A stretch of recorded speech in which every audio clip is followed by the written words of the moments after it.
الحمد لله الحمد لله الذي شرفنا على سائر الأمم برسالة من اختصه من بين الأنام بجوامع الكلم وجواهر الحكم، وصلى الله تعالى على خير خلقه وصحبه على خير خلقه وصحبه وبارك وسلم.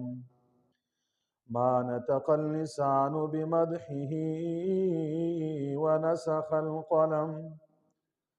أما بعد فأعوذ بالله من الشيطان الرجيم. بسم الله الرحمن الرحيم. فتقبلها ربها بقبول حسن وأنبتها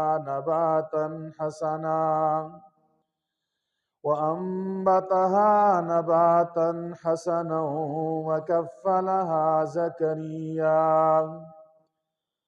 كلما دخل عليها زكريا المحراب وجد عندها رزقا. قال يا مريم أنى لك هذا؟ قالت هو من عند الله، إن الله يرزق من يشاء بغير حساب. وقال تبارك وتعالى في مقام آخر: ألا إن أولياء الله لا خوف عليهم ولا هم يحزنون. صدق الله ورسوله النبي الأمي الكريم، ونحن على ذلك لمن الشاهدين والشاكرين، والحمد لله رب العالمين. إن الله وملائكته يصلون على النبي، يا أيها الذين آمنوا صلوا عليه وسلموا تسليما. اللهم صل على سيدنا ومولانا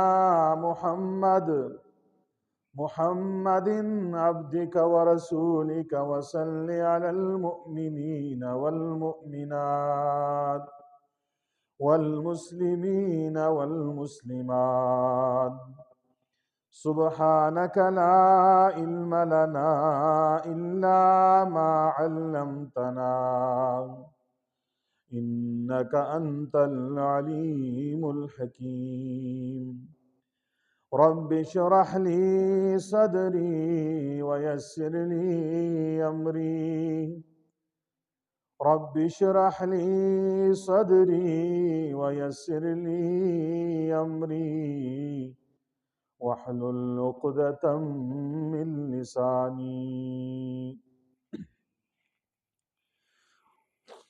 گرامی قدر سامعین، معزز بزرگوں، دوستوں، نوجوان ساتھیوں، جہاں تک میری آواز جا رہی ہے، میری آواز سماعت فرمانے والی مسلمان ماؤں، بہنوں، بیٹیوں، السلام علیکم ورحمۃ اللہ وبرکاتہ۔ آج جس موضوع سخن پہ لب کشائی کی جسارت حاصل کر رہا ہوں وہ ہے کرامات اولیاء و علامات اولیاء۔ اللہ تبارک و تعالی سے دعا گو ہوں کہ رب ذوالجلال مجھے شرح صدر کے ساتھ اس عنوان پہ معروضات پیش کرنے کی توفیق عطا فرمائے، اور ہم سب کو سمجھنے اور عمل کرنے کی توفیق عطا فرمائے۔ اللہ تبارک و تعالی انبیاء کرام کو معجزات عطا فرماتے ہیں، اور اولیاء اللہ کو کرامات عطا فرماتے ہیں۔ اہل سنت والجماعت علماء دیوبند کا یہ موقف ہے کہ جیسے معجزات انبیاء برحق ہیں، ٹھیک اسی طریقے سے کرامات اولیاء بھی برحق ہیں۔ ہمارا یہ بھی عقیدہ ہے جیسے قرآن اور حدیث میں آنے والے معجزات کا منکر گمراہ ضال اور مضل ہے، اسی طریقے سے قرآن اور احادیث اور مستند علماء کی کتابوں میں درج کرامات کا منکر بھی گمراہ ضال اور مضل ہے۔ لیکن ایک بات یاد رکھیے، جیسے انبیاء کرام کے معجزات کے بارے میں ایک طبقہ افراد کا شکار ہوا اور ایک طبقہ تفرید کا شکار ہوا، ایک طبقے نے انبیاء کرام کے معجزات کا انکار کیا اور اسے عقل کے خلاف کہا، اور دوسرے طبقے نے انبیاء کرام کی معجزات پر جب نظر کی تو انبیاء کرام کو خدائی صفات میں شریک کر ڈالا، انبیاء کرام کو اللہ کے رتبے پہ فائز کر دیا اور مشرک ہو گئے۔ یہی معاملہ اولیاء اللہ کی کرامات کا بھی ہے۔ کرامات کے متعلق ایک طبقے کا نظریہ یہ ہے، وہ کہتے ہیں کہ کرامات شرامات کوئی چیز نہیں ہے، اولیاء اللہ کے ہاتھ پہ کسی قسم کی کرامت صادر نہیں ہوتی۔ وہ کہتے ہیں یہ من گھڑت افسانے ہیں، یہ من گھڑت کہانیاں ہیں، اولیاء اللہ کو کسی قسم کی کرامات عطا نہیں کی جاتی۔ یہ فرقہ بھی گمراہ ہے۔ جبکہ دوسری طرف ایک اور گمراہ طبقہ ہے، جب ان کی نظر کسی اللہ والے پہ پڑتی ہے کہ اللہ والے کے ہاتھ سے بطور کرامت ایسا کام صادر ہوتا ہے کہ دنیا دنگ رہ جاتی ہے، دنیا اس کے مقابلہ کرنے سے عاجز آ جاتی ہے، تو اسے اس ولی کا کمال سمجھ بیٹھتے ہیں، اسے اس ولی کا اختیار سمجھ بیٹھتے ہیں، اس ولی اللہ کو وہ قادر مطلق سمجھ بیٹھتے ہیں۔ یہ نہیں دیکھتے یہ فعل تو اللہ کا ہے، اختیار اللہ کا ہے، قدرت اللہ کی ہے، ہاتھ ولی کا ہے، کرامت دینے والا اللہ ہے۔ اس سے کوئی ولی حاجت روا نہیں بن رہا، مشکل کشا نہیں بن رہا، خدا نہیں بن رہا، خدائی صفات سے متصف نہیں ہو رہا۔ لیکن نادان طبقہ جب دیکھتا ہے کہ ولی کے ہاتھ پہ یہ کرامت صادر ہو رہی ہے، وہ اولیاء اللہ کو بھی مشکل کشا کہہ دیتا ہے، اولیاء اللہ کو بھی حاجت روا کہہ دیتا ہے، اولیاء اللہ کے نام کی منتیں ماننا شروع کر دیتا ہے، اولیاء اللہ کی قبروں پہ جا کے چڑھاوے کرتا ہے، اولیاء اللہ کی قبروں پہ جا کے غیر اللہ کے نام کی نظر و نیاز کرتا ہے۔ یہ طبقہ بھی گمراہ ہے۔ پہلے طبقے نے کرامت کو عقل کے خلاف سمجھا، کرامات کا بھی انکار کیا، انبیاء کرام کے معجزات کا بھی انکار کیا۔ دوسرے طبقے نے جب انبیاء کرام کے معجزات پہ ان کی نظر پڑی، اولیاء اللہ کی کرامات پہ جب ان کی نظر پڑی، انہوں نے انبیاء کرام کو، اولیاء اللہ کو اللہ کی صفات میں شریک کر دیا۔ کسی نے یا رسول اللہ مدد کا نعرہ لگایا، کسی نے یا علی مدد کا نعرہ لگایا، کسی نے پیرانی پیر دستگیر شیخ عبد القادر جیلانی سے مدد مانگ لی، کسی نے کسی اور اللہ والے کا نام لے کے مشکلات میں اس کے مدد مانگنی شروع کی، اس کے مزار پہ جا کے سجدے کرنے شروع کیے، اس کے نام پہ نظر ماننی شروع کر دی، اس کے نام پہ جانور ذبح کرنے شروع کر دیے۔ یہ طبقہ بھی گمراہ ہے، پہلا طبقہ بھی گمراہ ہے۔ انبیاء کے اوپر بھی ایمان لانا ضروری ہے، انبیاء کے معجزات پہ بھی ایمان لانا ضروری ہے، لیکن افراد سے بھی بچنا ہے، تفرید سے بھی بچنا ہے، اعتدال کے ساتھ معجزات کو ماننا ہے۔ معجزات کا انکار کیا پھر بھی کافر ہو گئے، اور نبی کو خدا کی صفات دے دی پھر بھی مشرک ہو گئے اور دائرہ اسلام سے خارج ہو گئے۔ اسی طریقے سے اولیاء اللہ کی وہ کرامات جو قرآن میں آئی ہیں، یہ صحیح حدیث میں آئی ہے، ان کا انکار کر بیٹھے پھر بھی کافر ہو گئے۔ اور اگر اولیاء اللہ کی کرامات میں آپ نے یہ نظریہ رکھا کہ ولی جو ہے وہ مختار کل ہے، ولی سب کچھ کر سکتا ہے، وہ نفع بھی پہنچا سکتا ہے، نقصان بھی پہنچا سکتا ہے، دور سے آپ کی فریاد کو سن سکتا ہے، آپ کی مدد کے لیے پہنچ سکتا ہے، تو یہ عقیدہ اگر گڑ لیا پھر بھی آپ مشرک ہو گئے۔ اسی لیے آپ نے اعتدال کے ساتھ کراماتی اولیاء کو ماننا ہے۔ علماء دیوبند، علماء حق کا موقف اعتدال والا ہے۔ ہم انبیاء کرام کے معجزات پہ بھی ایمان لاتے ہیں، اولیاء اللہ کی کرامات پہ بھی ایمان لاتے ہیں، ہم مانتے ہیں، لیکن معجزے کو ہم نبی کا فعل نہیں سمجھتے، کرامت کو ہم ولی کا فعل نہیں سمجھتے۔ ہمارا عقیدہ ہے معجزہ بھی، کرامت بھی، اس کے پیچھے اختیار اللہ کا ہوتا ہے، قدرت اللہ کی ہوتی ہے، مرضی اللہ کی ہوتی ہے۔ معجزہ نبی کے ہاتھ پہ اللہ صادر کرتا ہے تاکہ لوگوں کو اس کے نبی ہونے کا یقین آ جائے، اور کرامت اللہ ولی کو اس لیے عطا کرتا ہے تاکہ دنیا والے اسے نیک سمجھ بیٹھیں اور اس کی زندگی کے اوپر وہ عمل پیرا ہو جائیں، اس کی تعلیمات کے مطابق وہ زندگی گزارنے والے بن جائیں۔ ولی کو کرامت اللہ کیوں دیتا ہے؟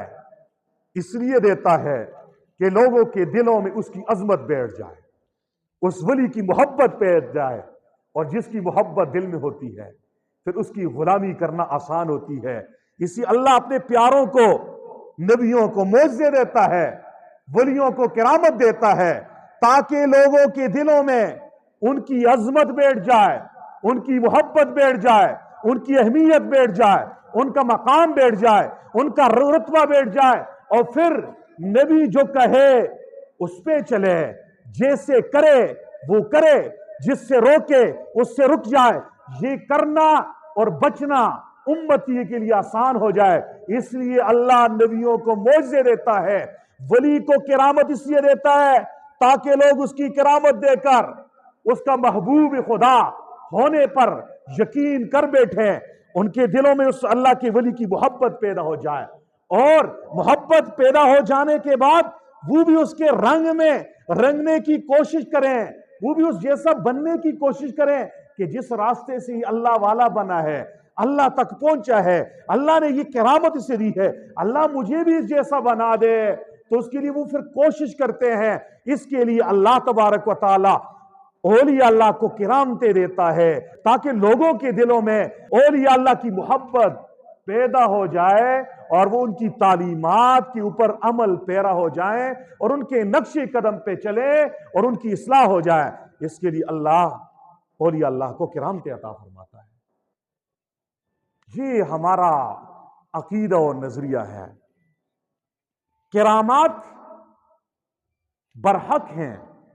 آج ایک طبقہ ایسا بھی ہے جو کرامات کا منکر ہے، انجینئر مرزا جیسا، اور اس کے فالورز کا عقیدہ ہے اولیاء اللہ کے پاس کسی قسم کی کرامتیں نہیں ہیں۔ اس لیے وہ برملا کہتا ہے کہ بابے شابے کوئی چیز نہیں ہے، کوئی کرامات شرامات نہیں ہے، یہ لوگوں نے اپنی طرف سے بنائی ہوئی ہیں۔ اور ایک طبقہ ہمارا نادان دوستوں کا ہے، وہ کرامات اولیاء میں اتنے گھس گئے، اپنی طرف سے من گڑت افسانے انہوں نے بنائے ہیں، اپنی طرف سے من گڑت کرامتیں بیان کر کے لوگوں کے جیبوں پہ ڈاکے ڈال رہے ہیں، لوگوں کی عزتوں کے ساتھ کھیل رہے ہیں۔ اس لیے وقت کی ضرورت تھی کہ عوام الناس کو کرامت کے بارے میں صحیح نقطہ نظر سمجھایا جائے۔ کرامات اولیاء برحق ہیں، قرآن کریم سے ثابت ہے۔ جو آیات میں نے خطبے میں پڑھی ہیں سورہ آل عمران ہے، آیت نمبر 37، حضرت مائی مریم کا واقعہ اللہ نے سورہ آل عمران آیت نمبر 37 میں ذکر کیا ہے۔ اس میں حضرت مائی مریم کی ایک کرامت کا ذکر ہے۔ حضرت مریم حضرت عیسیٰ علیہ السلام کی والدہ ماجدہ ہے۔ حضرت مریم کے والد اس وقت فوت ہوتے ہیں جب ماں مریم اپنے والدہ کے پیٹ میں ہوتی ہے۔ حضرت مریم کے والد کا نام عمران ہے، تو اس وقت حضرت مریم کی والدہ نے ایک منت مانی، ایک نظر مانی اللہ کے نام کی۔ اللہ تبارک و تعالیٰ نے قرآن کریم میں اس کا ذکر کیا ہے، اذ قالت امرأۃ عمران رب انی نذرت لک ما فی بطنی محررا۔ یاد کرو اس وقت کو جب عمران کی بیوی نے کہا، اے میرے رب، میں نے آپ کی عبادت کے لیے نظر مانی ہے اس بچے کی جو میرے پیٹ میں ہے۔ کیا نظر مانی؟ فرمایا محررا، یہ میں تیرے گھر کی خدمت کے لیے اسے آزاد کرتی ہوں، فارغ کرتی ہوں۔ اور آگے کہا فتقبل منی، اے اللہ نظر میں نے مانی ہے، اے اللہ میری اس نظر کو قبول بھی فرما دیجیے۔ جب عمران کی بیوی نے بچے کو جنا تو جننے سے پہلے ہی اس کے شوہر کا انتقال ہو گیا تھا، وہ بیت المقدس کے امام تھے، تو اپنے بچے کی تربیت کی ذمہ داری انہی کی بنتی تھی، لیکن چونکہ وہ فوت ہو گئے تھے اس لیے اب اس بچی کی جس کا نام مریم رکھا، اس کی کفالت کون کرے گا؟ تو مسجد اقصی بیت المقدس کے خادموں کے درمیان اختلاف ہو گیا۔ ایک کہتا ہے اس بچی کی پرورش میں کروں گا، دوسرا کہتا ہے میں کروں گا۔ چنانچہ اختلاف ختم کرنے کے لیے ان میں قرعہ ڈالا گیا، جس کی تفصیلات قرآن کریم میں ہے۔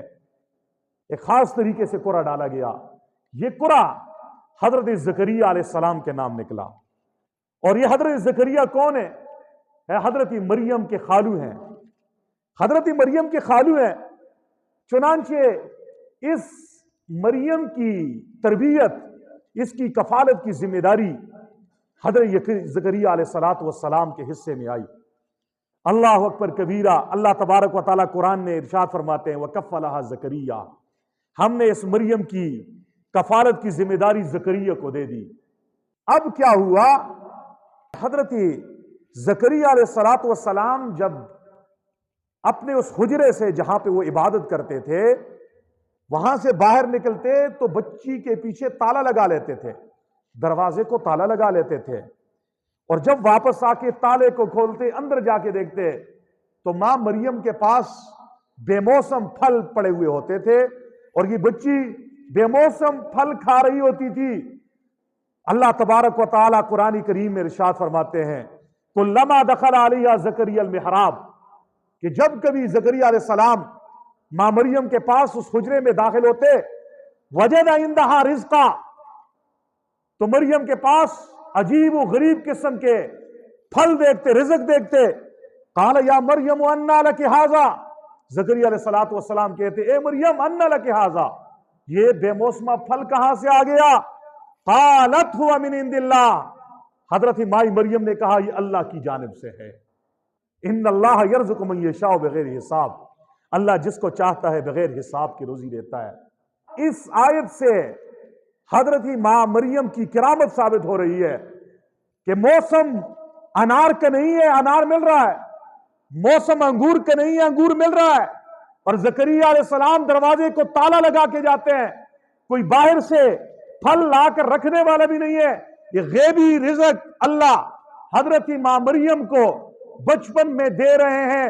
اور حضرت ماں مریم یہ اللہ کی ولیہ تھی، اور ولی کو اللہ رب العزت خر کی عادت کے طور پہ جب ایسی چیزیں عطا فرماتا ہے اسے کرامت کہتے ہیں۔ تو اس لیے کرامات کی بنیاد قرآن ہے، قرآن کریم میں حضرت ماں مریم کی یہ کرامت بیان ہوئی ہے۔ اس لیے وہ طبقہ جو سرے سے کرامات کی اولیاء کا منکر ہے وہ گمراہ ہے۔ قرآن کے اندر آنے والے کرامات کا انکار کر بیٹھتا ہے تو دائرہ اسلام سے خارج ہے، وہ کافر ہو جائے گا۔ اس لیے انجینئر مرزا جیسے لوگ جو کبھی کبھی تیش میں آ کر کہہ دیتے ہیں اولیاء اللہ کی گستاخی کر کے کہ بابے شابے کوئی نہیں ہے، کوئی کسی قسم کی کرامت نہیں ہے، یہ بھی بکواس کرتے ہیں۔ اور وہ طبقہ جو کراماتی اولیاء کی وجہ سے اولیاء اللہ کو خدا کے مقام پہ پہنچاتے ہیں، مشکل کشا بنا لیا، حاجت روا بنا لیا، حاضر ناظر مان لیا، عالم الغیب مان لیا، مشکلات حل کرنے والا مان لیا، اور مشکلات میں انہی سے مدد مانگتے ہیں، اللہ سے نہیں مانگتے۔ انہی کے سامنے جا کے سجدے کرتے ہیں، ان کی قبروں پہ جا کے سجدے کرتے ہیں، انہی سے بیٹا بیٹی مانگتے ہیں، انہی سے جو نوکری مانگتے ہیں، یہ بھی گمراہ ہے، یہ طبقہ بھی گمراہ ہے۔ صحیح نظریہ یہ ہے کرامات کی اولیاء برحق ہیں، لیکن کرامت دینے والا اللہ ہے، اختیار اللہ کا ہے، فعل اللہ کا ہے، کسی نبی کا نہ ہی اختیار ہوتا ہے نہ ہی کسی ولی کا اختیار ہوتا ہے۔ قرآن کریم میں ایک اور کرامت بھی بیان ہوئی ہے۔ ملکہ بلقیس یمن کی بادشاہ تھی، اور بڑی اس کی بادشاہت اور اس کی حکومت کے چرچے شرق و غرب میں تھے۔ حضرت سلیمان علیہ السلام کو اللہ نے پوری دنیا پہ حکومت دی تھی۔ حضرت سلیمان علیہ السلام سے کسی نے کہا ایک ایسی عورت ہے جس کی بڑی عجیب بادشاہت ہے اور وہ یمن کی بادشاہ ہے، ملکہ ہے۔ حضرت سلیمان علیہ السلام شام میں ہے اور بلقیس یمن میں ہے۔ آج بھی یمن اور شام کے درمیان اگر ہوائی جہاز کے لحاظ سے جائیں تو کئی گھنٹوں کا سفر ہے۔ حضرت سلیمان علیہ السلام نے اپنے درباریوں سے کہا، قال یا ایھا الملأ ایکم یأتینی بعرشھا قبل ان یأتونی مسلمین، کہا کون ہے تم میں سے جو بلقیس کے تخت کو میرے پاس لے آئے جلد از جلد، قبل اس کے کہ وہ فرمانبردار ہو کے میرے پاس آئے، اس سے پہلے لاؤ۔ قال عفریت من الجن، ایک بڑے جن نے، دیو ہیکل نے کہا، انا آتیک بہ قبل ان تقوم من مقامک، اے سلیمان آپ کے مجلس برخاست ہونے سے پہلے، اپنی جگہ سے اٹھنے سے پہلے میں اس کے تخت کو سمیت بلقیس کے اٹھا کے تیرے سامنے لا کے رکھ سکتا ہوں۔ جب یہ جملہ کہا نا، قال الذی عندہ علم من الکتاب، جس کے پاس کتاب کا علم تھا اس نے کہا، انا آتیک بہ قبل ان یرتد الیک طرفک، فرمایا میں اس کے عرش کو، اس کے تخت کو تیرے پاس اتنی دیر میں لا سکتا ہوں، تیرے آنکھ کے جھپکنے سے پہلے عرش یہاں پہ حاضر ہوگا۔ اور اس نے ایسے ہی کیا، عرش حاضر کر دیا۔ یہ کون تھا جس کے پاس علم تھا؟ قرآن نے کہا قال الذی عندہ علم من الکتاب، جس کے پاس کتاب کا علم تھا اس نے کہا میں تیرے آنکھ کے جھپکنے سے پہلے عرش اور تخت تیرے سامنے لا سکتا ہوں۔ یہ سلیمان علیہ السلام کا وزیر تھا جس کا نام آصف بن برخیہ تھا۔ یہ ولی اللہ تھا، نبی نہیں تھا، ولی تھا۔ یہ آصف بن برخیہ کی کرامت تھی کہ آنکھ کے جھپکنے سے پہلے ملکہ بلقیس کا تخت اٹھا کے سلیمان کے سامنے رکھ دیا۔ یہ قرآن میں یہ کرامت آئی ہے۔ اس لیے کرامات کا انکار کرو گے گمراہ ہو جاؤ گے۔ لیکن اولیاء کی اس طرح کی کرامتوں پہ نظر کر کے ان کو خدا بنا لینا، انہیں خدائی صفات سے متصف کرنا، ان کے نام پہ بکرے ذبح کرنا، ان کے سامنے سجدے کرنا، ان سے اولاد مانگنا، انہیں مشکل کشا سمجھنا، انہیں حاجت روا سمجھنا، یہ شرک ہے۔ اس سے بھی ہم نے بچنا ہے۔ آج ہم جس دور میں جی رہے ہیں فتنے ہی فتنے ہیں۔ کسی کو بات سمجھائی جائے تو لوگ بات پوری سمجھتے نہیں ہے، کہتے ہیں یہ جو مولوی صاحبان ہیں یہ اولیاء اللہ کو نہیں مانتے، یہ کرامات کے منکر ہیں، بات آدھی سنتے ہیں، جبکہ ہم کہتے ہیں کرامات اولیاء برحق ہیں۔ اب ایک پیچیدہ مسئلہ ہے کرامت کی پہچان کا، کہ ہمیں کیسے پتہ چلے گا یہ فلاں آدمی یہ اللہ کا ولی ہے یا جادوگر ہے، یہ شوق دباز ہے، ڈرامے باز ہے، مداری ہے، یہ اللہ کا ولی ہے۔ بسا اوقات مداری اپنے کرتب کے ذریعے ایسے کام کر دیتے ہیں ہم نہیں کر سکتے، اور ہم حیران ہو جاتے ہیں کیا ہم اس کو بھی اللہ کا ولی مانیں گے؟ کوئی کرتب کے ذریعے، نظر بندی کے ذریعے، جادو کے ذریعے، خفیہ اسباب کے ذریعے، منتر کے ذریعے ہواؤں میں اڑے، آگ پہ چلے، سمندر کی تہوں پہ بغیر جہاز اور بغیر کسی سواری کے وہ چلتا رہے، ہم اس کو ولی مان لیں گے؟ نہیں نہیں، بڑا باریک مسئلہ ہے۔ ہماری عوام الناس اسی طرح کی چیزوں میں آ کر پھنس جاتے ہیں۔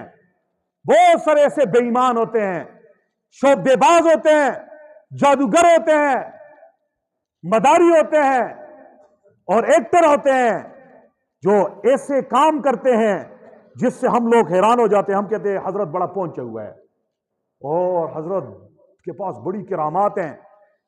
پھر ہم اس کی مٹھی چاپی بھی کرتے ہیں, نذرانے بھی اس کے جیب میں ڈالتے ہیں. پھر بیمار ہوتے ہیں تو دم درود بھی اس سے کرواتے ہیں. اپنی مائیں بہنیں بھی ہم اس کے پاس لے جاتے ہیں. اور ہماری سادہ لو ہماری بہنیں وہ بھی پھر جاتی ہیں, کہتے ہیں حضرت تھپکی مارے گا اللہ اولاد دے گا, حضرت دعا کرے گا یہ ہوگا. حالانکہ حضرت شضرت کچھ نہیں ہوتا, وہ مداری ہوتا ہے, وہ شعبدے باز ہوتا ہے, وہ جادوگر ہوتا ہے. وہ جادو کے ذریعے سے ایسا کام کرتا ہے تمہارے آنکھوں پہ پردہ آ جاتا ہے, تم سمجھ بیٹھو یہ ولی اللہ ہے, حالانکہ وہ دین کا دشمن ہے, اللہ کا دشمن ہوتا ہے. اس لیے کرامت اور جادو میں فرق بڑا مشکل ہے. معجزے کی پہچان بڑی آسان ہے. معجزہ نبی کے ہاتھ پہ صادر ہوتا ہے اور نبی دعویٰ بھی کرتا ہے میں اللہ کا نبی ہوں, جبکہ کرامت ولی کے ہاتھ پہ صادر ہوتی ہے. لیکن ولی اپنی ولایت کا اعلان کوئی نہیں کرتا کہ میں ولی ہوں.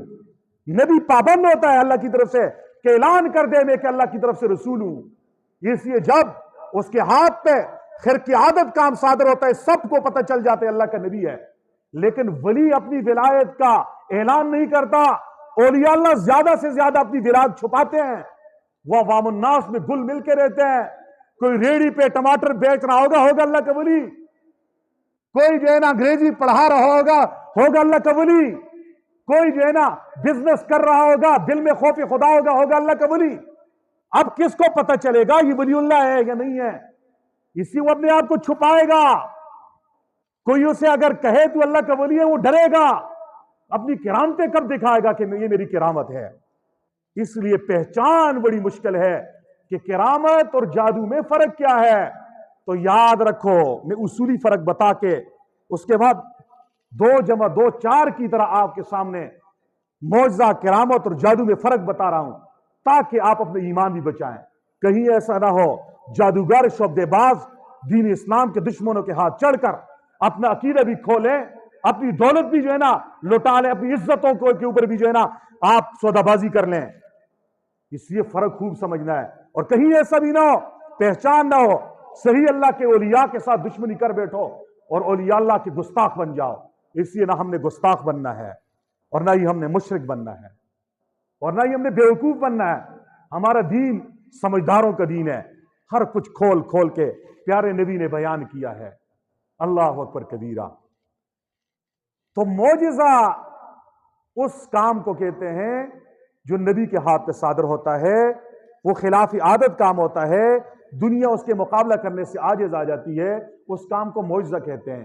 اور نبی اپنی نبوت کا دعویٰ بھی کرتا ہے, لہذا فرق واضح ہے. نبی کہے گا میں نبی ہوں. ولی کے ہاتھ پہ اللہ کرامت ظاہر کرتا ہے.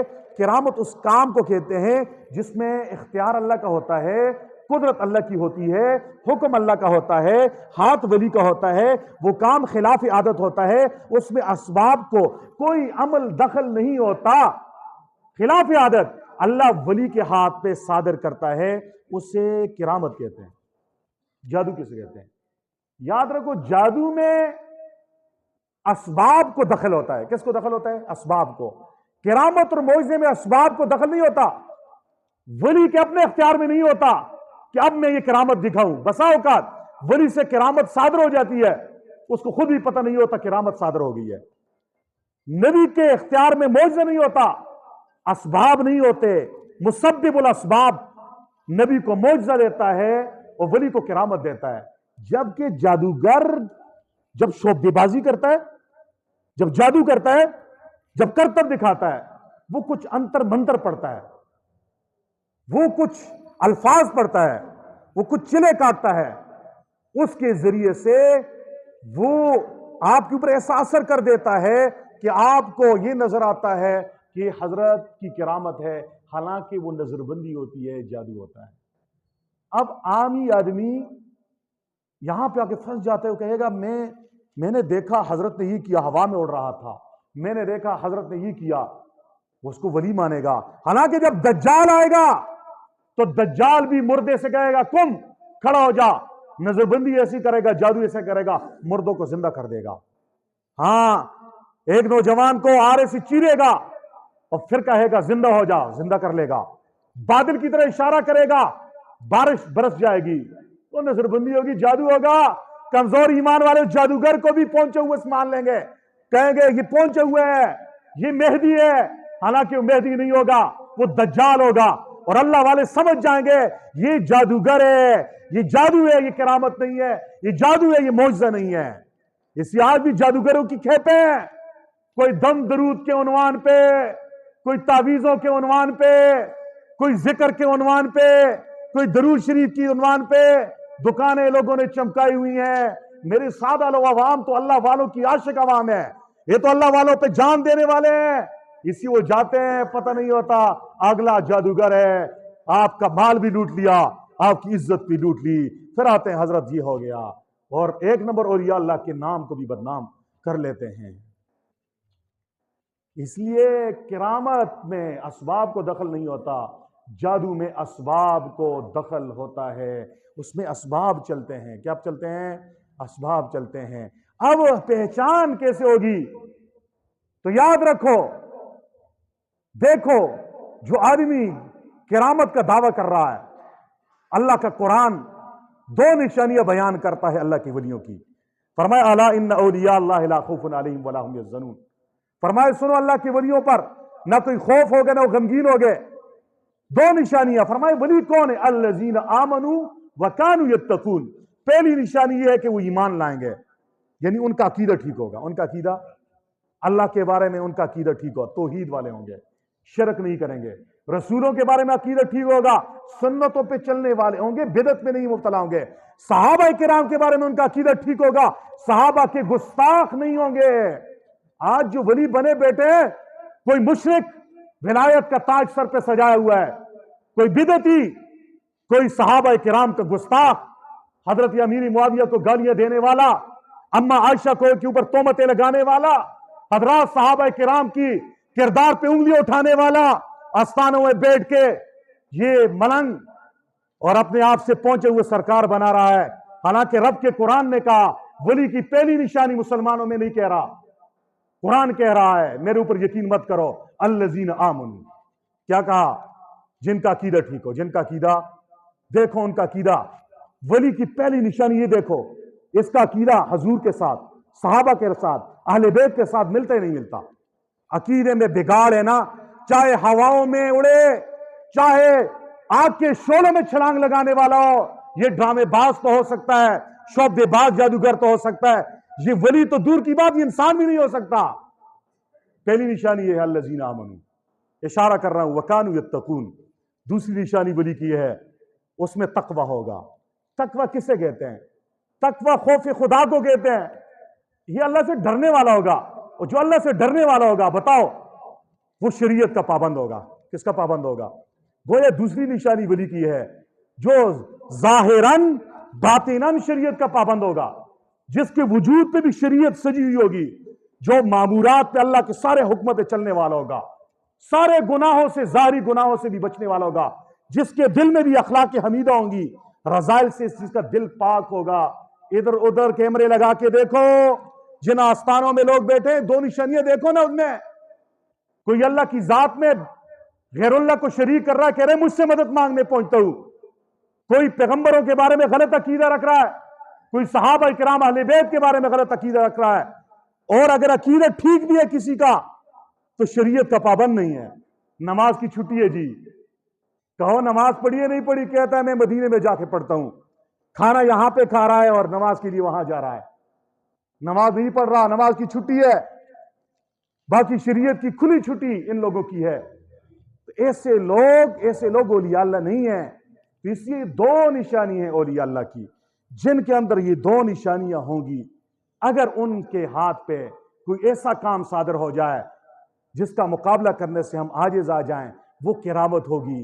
اور یہ دو نشانیوں کے علاوہ کوئی آدمی ہے، چاہے وہ جو بھی ہو، جس مکتب فکر والا ہو، جس آستانے میں بیٹھا ہو، جس چوک چوراہے پہ بیٹھا ہوا ہو، وہ ولی نہیں ہے، وہ شعبدے باز، ڈرامے باز، مداری، اور یہ تو ہو سکتا ہے لیکن اللہ کا ولی نہیں ہو سکتا۔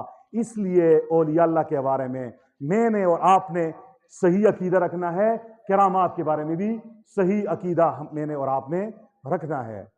وآخر دعوانا الحمدللہ رب العالمین۔